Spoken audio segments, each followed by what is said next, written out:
Every time you peel an onion, you pull off 2 or 3 layers of dry, papery skin and drop them directly into the trash. It takes 2 seconds. It happens in every kitchen in America, every single day, without a second thought. Those skins go into the trash bag goes to the curb goes to the landfill, and that is the end of it, except it is not the end of it. Because those onion skins contain a compound that plant scientists have been studying for over 40 years, a compound so effective at stimulating root growth, disease resistance, and soil biology that several university research programs have proposed it as a direct replacement for synthetic plant growth hormones. The compound is called quercetin, and you have been throwing it away every time you make dinner. In 1956, a home economics researcher named Dr. Eleanor Vance at the University of Georgia published a study on traditional Eastern European kitchen garden practices. She had spent 3 years visiting farming communities in Poland, Hungary, and rural Russia, communities that had been growing food on the same plots of land for generations without purchasing a single bag of fertilizer. In every single community she visited, she found the same practice. Onion skins, saved, boiled in water, cooled, and poured directly onto vegetable beds. Not composted, not mixed with anything, just brewed like tea and applied to the soil. The gardeners could not explain the chemistry. They did not need to. They had watched their grandmothers do it. The grandmothers had watched their grandmothers do it. The results across generations were consistent enough that no one had ever questioned it. Dr. Vance brought soil samples home. She ran the chemistry. What she found explained everything, and what happened to her findings afterward explains why you have never heard of this until right now. Stay with me, because the onion skins you threw away this week could have done something to your soil that no $15 bottle at the garden center can replicate. The story does not begin in a laboratory. It begins in a village garden in rural Poland in 1953.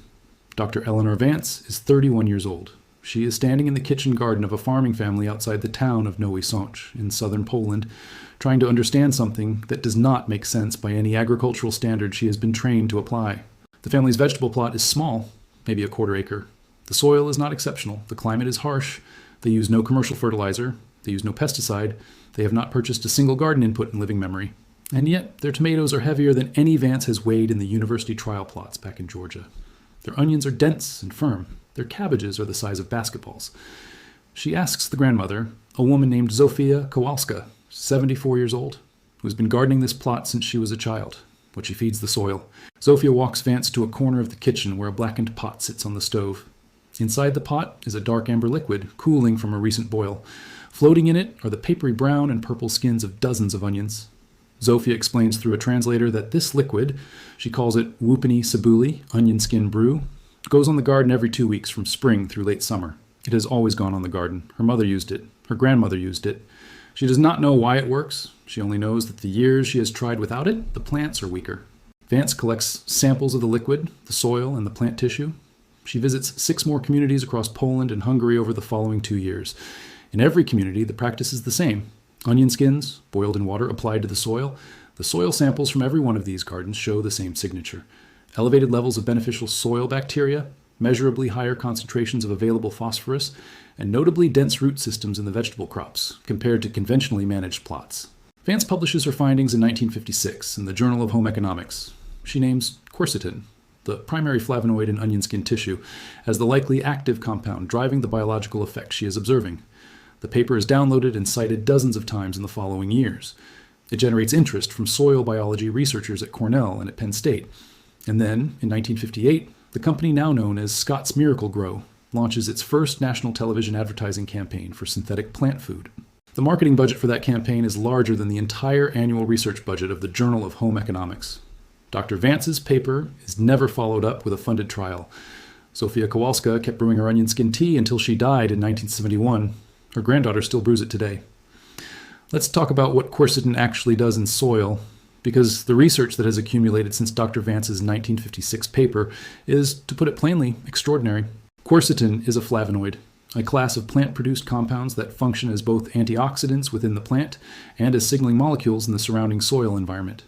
Onion skins contain the highest concentration of quercetin of any commonly available plant material, between 300 and 400 milligrams per 100 grams of dry skin weight. That concentration matters, because quercetin does not work on your garden plants. It works on the soil biology that feeds your garden plants. Here's the mechanism.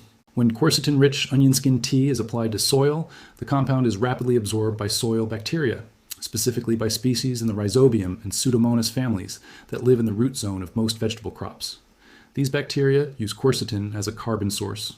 It accelerates their metabolic activity. They reproduce faster. They process organic material faster. They release plant-available nitrogen, phosphorus, and potassium faster. A 2016 study published in the journal Applied and Environmental Microbiology found that quercetin applications to agricultural soil increased microbial respiration rates, the measure of how actively the soil biology is working, by 34% within 72 hours of application. 34% in 72 hours from the skin of an onion. But the microbial acceleration is only the first effect. The second is more direct and more immediately visible in your garden.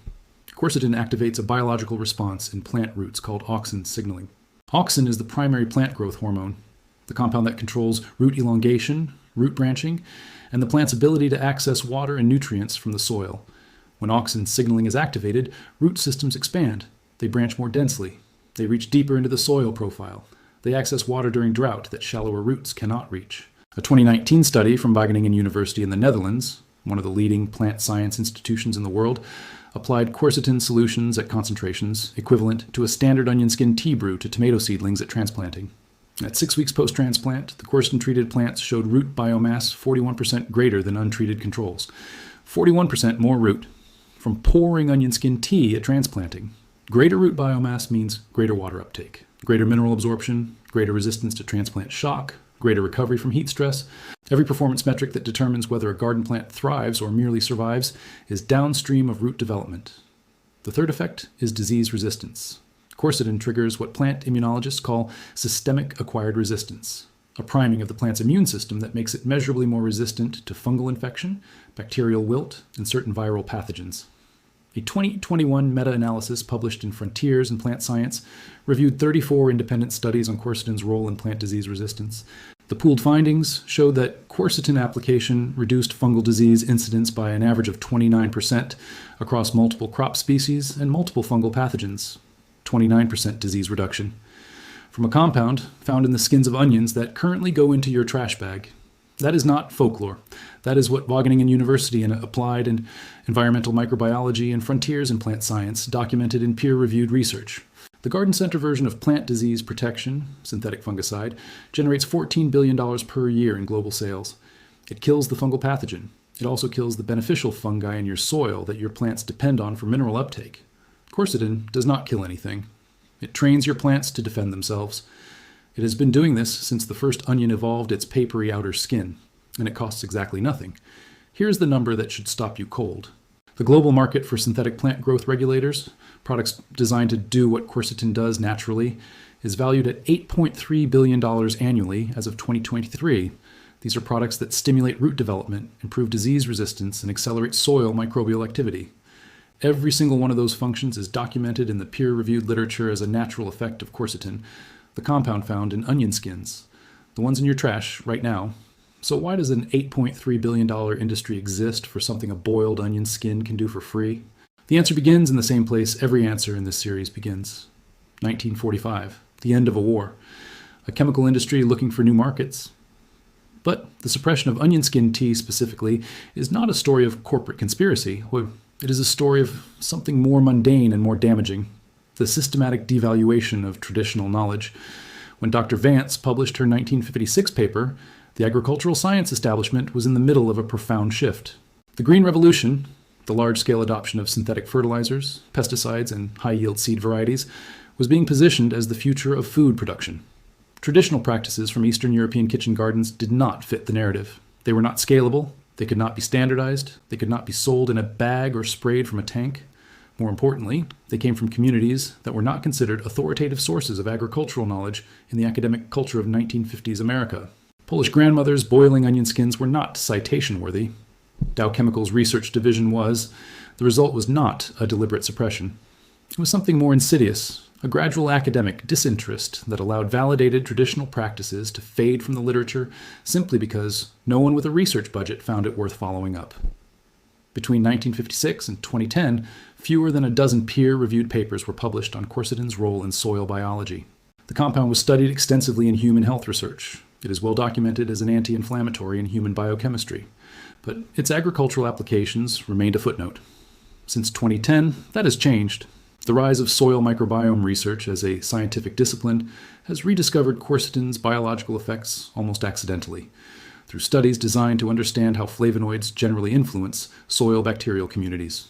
The findings have been consistent and significant, and they have confirmed, study by study, exactly what Zofia Kowalska knew from watching her grandmother and what Dr. Vance documented in 1956. The onion skin works. It has always worked. The only thing that changed is who was paying attention and who was paying for the research that determined what gardeners were taught to do instead. Here are 3 specific methods for using onion skins in your garden. Each one delivers quercetin and the associated mineral content differently. All 3 are free, all 3 are backed by documented research, and all 3 start with the same first step: save every onion skin. Starting today, every dry papery outer skin from every onion, shallot, and green onion in your kitchen goes into a bowl or a bag on the counter, not into the trash. Both yellow and red onion skins work. Red onion skins contain slightly higher quercetin concentrations. Use whatever you have. Do not use skins that are moldy or slimy. Those indicate the onion was already decomposing and the skin tissue has degraded. Fresh, dry, papery skins only. Method 1. The classic brew. The method Zofia Kowalska used. This is Dr. Vance's documented method, the one running in Eastern European kitchen gardens for generations, the one that started this entire investigation. Collect a large double handful of dry onion skins, roughly the skins from 6 to 8 medium onions. Place them in a pot with 1 quart of water. Bring to a boil. Reduce heat and simmer for 15 minutes. Do not skip the simmer step.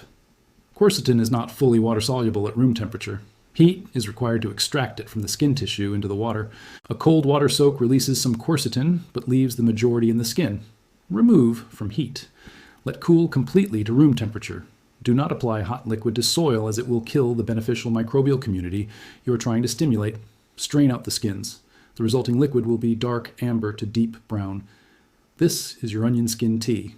1 quart of quercetin-rich, potassium-containing, naturally antifungal liquid fertilizer, brewed from material you are going to throw away. Do not dilute it. Apply the full concentration directly to the soil at the base of your plants. 1 quart covers approximately 20 to 25 square feet of garden bed. Apply every 2 weeks through the growing season. Apply at transplanting for maximum root development benefit. Apply during periods of fungal pressure, after heavy rains, during humid stretches, for maximum disease resistance effect. A market gardener in central Kentucky has been applying onion skin tea on this schedule for 5 consecutive seasons. She tracks her fungal disease pressure every year in a written log. In the 2 seasons before she started, she lost an average of 23% of her tomato crop to early blight.